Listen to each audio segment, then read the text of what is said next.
Persahabatan yang terjalin antara Edwin dan Jody telah terukir hampir 30 tahun lamanya. Kebersamaan yang tercipta di antara keduanya mengantarkan mereka sebagai artis dengan penuh bergelimang harta dan popularitas. Namun di tengah perjalanan persahabatan mereka, kurang lebih 2 tahun yang lalu, Jody terlebih dulu untuk memutuskan hijrah dan ingin menjalani kehidupan yang lebih baik dari kehidupan sebelumnya, terutama secara keimanan dan ketakwaan kepada Allah Subhanahu wa Ta'ala. Edwin, sang sahabat yang telah lama mengenal Jody, tentu saja terkejut dan tidak menyangka akan keputusan Jody yang ingin berhijrah.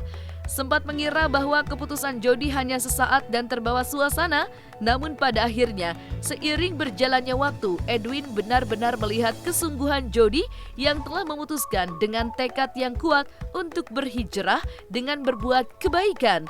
Dan ternyata keteguhan hati Jody telah membuat Edwin pun akhirnya sama-sama memutuskan hal yang sama dengan Jody, yaitu berhijrah. Jiji, lu tau Jiji gak? Ngeliat gue Jiji, ya itu dah, itu aja. Ini anak kenapa sih? Iya. Mungkin salah minum pel. Iya, ini nih jangan gara-gara sakit jantung langsung begini nih, ntar bisa berubah lagi nih. Udah lupa sakitnya gitu kan. Tapi yang saya lihat ini orang kok makin lama makin bagus, makin lama makin bagus. Satu nih, akhirnya gue ngaku lagi. Masa Jody kayak gininya bisa, gue nggak bisa sih. Yang lain gue bisa. Mau nge-MC atau ngejar bisa. Masa dia mencari jalan yang baik, gue nggak bisa. Di sini juga gue nggak mau kalah sama dia. Gue harus jadi orang yang soleh juga. Kalau bisa lebih lagi dari dia. Berlomba-lomba itu, masa nggak bisa sih? Berlomba-lomba dalam kebaikan. Berlomba-lomba dalam kebaikan. Kalau gue ditinggal sama dia jauh banget, nggak mungkin gue nanti di akhirat tolong gue. Dia bilang, rasain lo, kenapa lu nggak ikut? Nah itu maksud gue nggak mau ketinggalan teman gue yang baik ini dengan jauh. Emang gue lebih capek karena dia sudah mencapai gue yang harus lari ngejar gitu loh. Tapi gue support. Iya, jalan. Ya udah, gue nggak mau ditinggal sama jadi walaupun dalam hal yang baik seperti itu. Shock berat. Gue nggak tahu sih, mungkin sih. Gue kurang raya istri. Cuma satu, mungkin soal keluarga nih. Gue bukan orang yang punya ilmu banyak yang mengajar istri gue ABCD. Gue dulu keluarga masih rock and roll banget. Tapi gue tahu setelah gue tanya-tanya, beri contoh aja.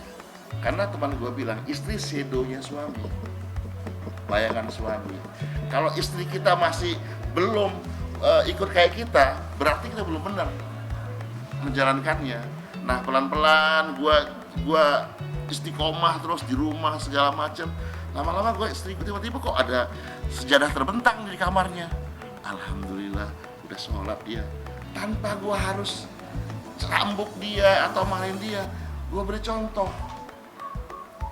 Terus kadang yang sholat subuh yuk, ayo. Tadi dia bangun wudhu, ya alhamdulillah. Gue bilang gue sebenarnya mau di masjid, tapi gue pengen di rumah sholat bareng lu. Gue bilang gitu, ya dia kan seneng. Wah seneng suami gue kok sampai ngajak bangun untuk sholat, bukan yang lain bro. Itu dia. Jadi itu yang gue coba terus. Bahkan kemarin program seminggu yang lalu, yang gue seminggu pengen subuhan bareng terus di rumah gue di masjid. Tapi sama lu anak-anak bisa nggak? Coba. Dia diam tapi oke, katanya, udah gue coba. Habis itu baru gue ke masjid. Dan niat gue emang biar jamaah di rumah dulu. Karena kan pasti lebih baik kalau kita laki-laki di masjid aja ya. Iya. Ya alhamdulillah setelah itu pelan-pelan gue berdoa terus. Semoga nanti penampilannya juga bisa berubah. Karena nggak bisa dipaksain. Karena gue pengennya itu dari hatinya yang paling dalam. Dia pindah atau istri kita atau teman kita, anak kita pindah bukan karena orang tuanya, bukan karena suaminya, bukan karena bapaknya, tapi dari hatinya yang hidayah dari Allah. Sehingga itunya ikhlas. Ya karena kan gue berantakan banget. Iya, bini gue shock gitu loh ngeliatnya. Alhamdulillah, tapi poinnya gini. Istri Jody tuh alhamdulillah dia memang selalu bangun jam 2, jam 3 dan bisa begini mungkin salah satu doanya ketika dia tahajud. Mungkin salah satu doanya alhamdulillah dijabah sama Allah bisa berubah seperti ini. Walaupun tamparannya dikasih dulu nih. serangan jantung. Silent killer. Ya insya Allah gitu. Iya, serangan jantung 2016. Itu mulai berhijrah apa? Belum, setahun dulu nyari sejauh mana titik nih, kapan kita, ketika udah mulai, udahlah ini saatnya nih, mau bener apa enggak nih gitu aja. Ya, alhamdulillah itu juga titik balik ke situ, ya jalan. Kenapa dia berdiri? Kalau kartun. Jadi ya shock bersyukur sih sebenarnya. Ya kan shock bersyukur dalam artian kayak ya bisa gitu loh. Dulu Bapak nih. Iya, dulu kan kita kalau saya enggak tahu. Saya kan jolim di keluarga gitu. Kita berhasil membuat ratusan orang, mungkin ribuan orang ketawa wah karena kita berbuat lucu kan. Tapi sampai rumah kita strike. Sampai rumah kita bikin sesuatu yang kayaknya gue capek, jangan ganggu gue, ayo gini. Nah itu sebuah kejoliman ya. Akhirnya ya dengan seringnya kita melakukan perbuatan yang lebih baik lagi ya, perubahan di rumahnya juga lebih enak kok. Kalau makan kita bercanda-bercanda, dulu boro-boro tuh makan bercanda-bercanda apa segala macam itu. Banyak sekali perubahannya. Jadi kalau mau dibilang shock, ya dia shock yang bahagia lah sebenarnya. Keluarga gue senang kayak gitu. Gue seperti senang dia. Emaknya Edwin bilang tuh, Iwin itu kupingnya dikencingin setan, jadi susah. Emaknya sendiri tuh, Masya Allah. Tapi yang apa? Keluarga yang mana nih? Gue banyak. Oh ini gue ceritain sama orang tua. Kalau jadi bilang tadi 2 istri. Kalau gue ini emang ibu gue masih ada, alhamdulillah. Mungkin ini doa dia tiap hari kali. Pengen lihat gue berubah, karena lihat Jody, abang gue, semuanya udah sholat, udah apa. Nyokap gue nggak pernah lihat gue maghrib di rumah, terlalu cuek gitu, terlalu dunia banget. Karena gue selalu mikir kayak orang lain mungkin, ntar aja deh. Malah lu nggak tahu bisa mati kapan aja. Contoh banyak. Ya akhirnya gue pas menjalankan sholat pertama, emang yang gue lakukan sholat dulu. Gue sholat 5 waktu, gue paksain, gue pasang alarm subuh segala macem sampai sekitar 6 bulan lebih.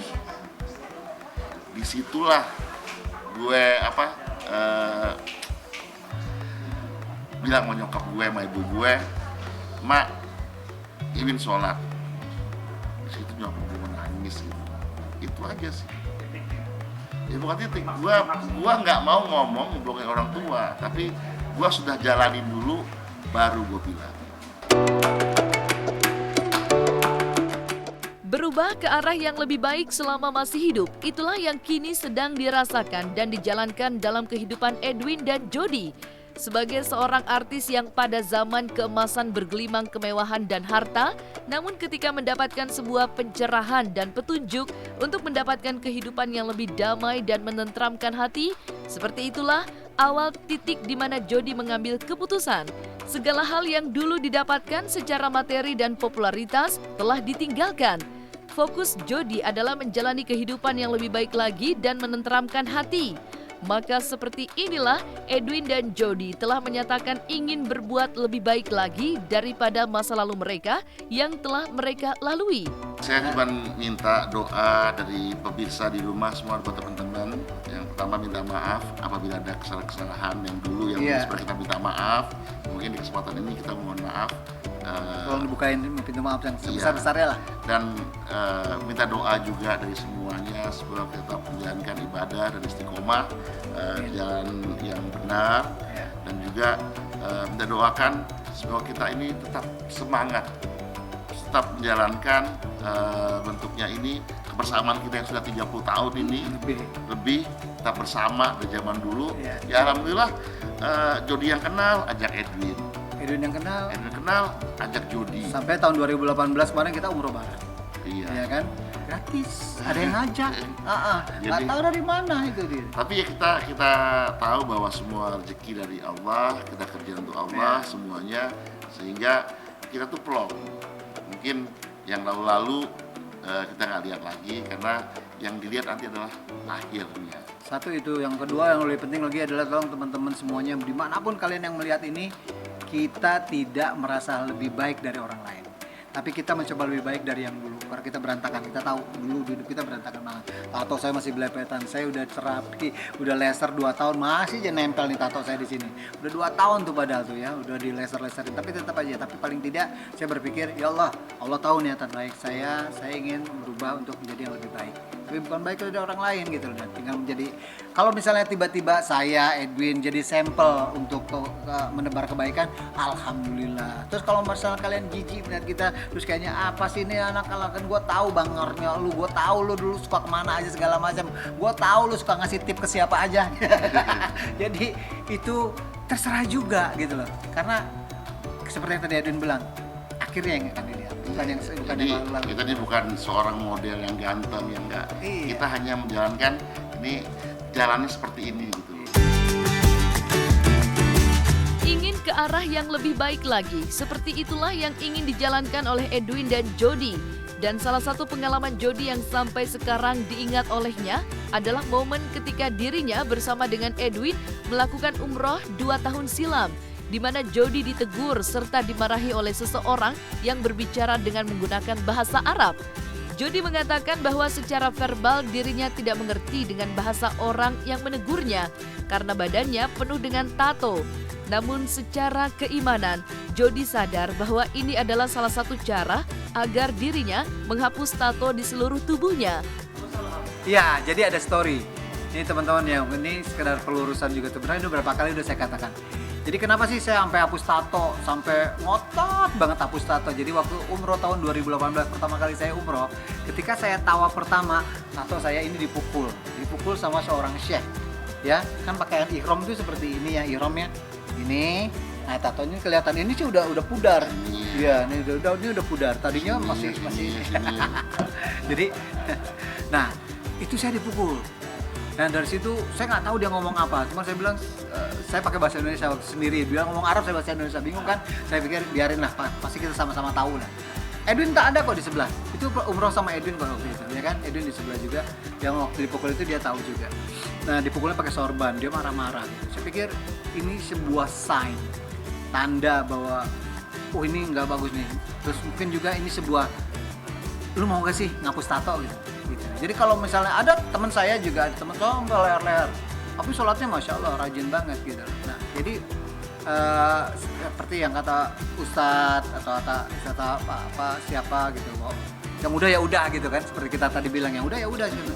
Cuman saya ada story untuk bisa melakukan itu dan janji lah dulu. Ya, sampai akhirnya saya minta di depan Ka'bah dan juga sekarang saya alhamdulillah menjadi jadi mentor juga di Berani Hijrah Baik Official namanya. Jadi Berani Hijrah Baik ini hapus tato gratis hanya dengan setoran surah Ar-Rahman, selanjutnya sampai dengan surah-surah berikutnya.